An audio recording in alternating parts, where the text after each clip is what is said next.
Salut tout le monde.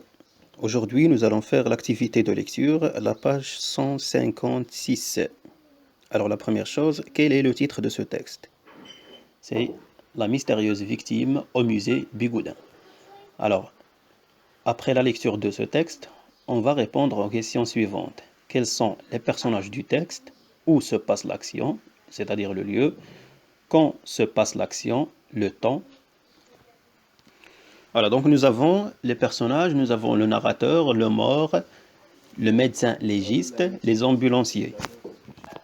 Les lieux où se passe l'action, nous avons le musée Bigoudin. Le temps, alors l'action se passe vers minuit.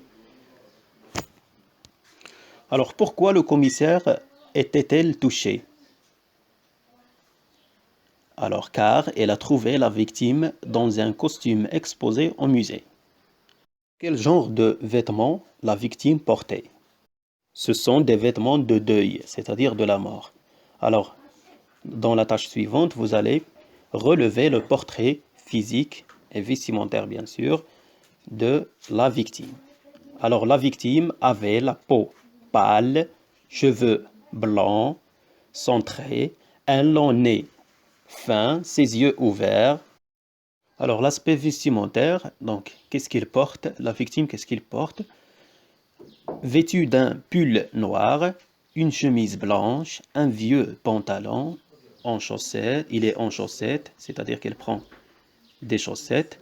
Alors, qu'est-ce qui a provoqué la surprise du narrateur?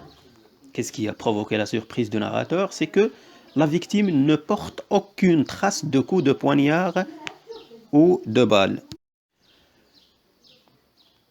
Alors, à quoi pense l'un des hommes sur la scène de crime? À quoi pense-t-il?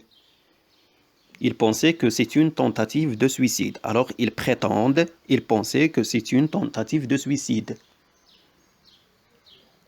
Alors, qu'attend le commissaire? Qu'est-ce qu'il attend?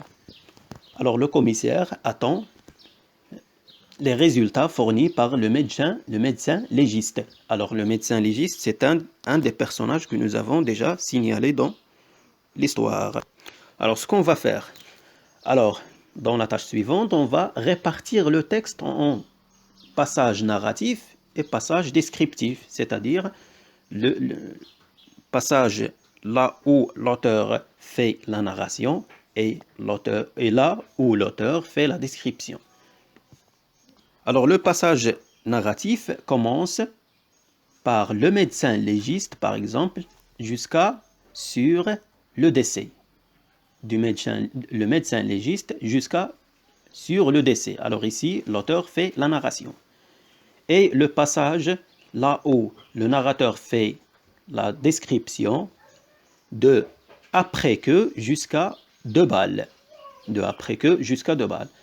Alors, quel est le temps employé dans la narration? Alors, le temps employé dans la narration, c'est le passé simple.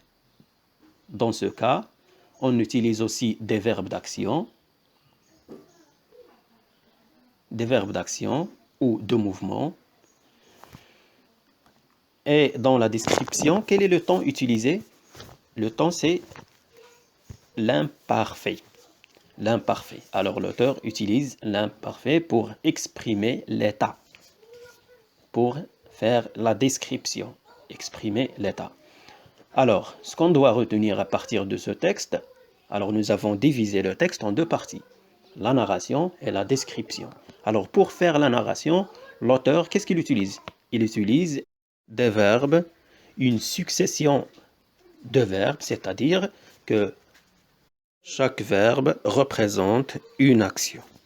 Alors, et dans la description, il utilise des adjectifs, des adverbes, des subordonnées relatives. Il utilise aussi la comparaison, des compléments de nom. Alors, ce sont des éléments que nous avons déjà traités dans la caractérisation.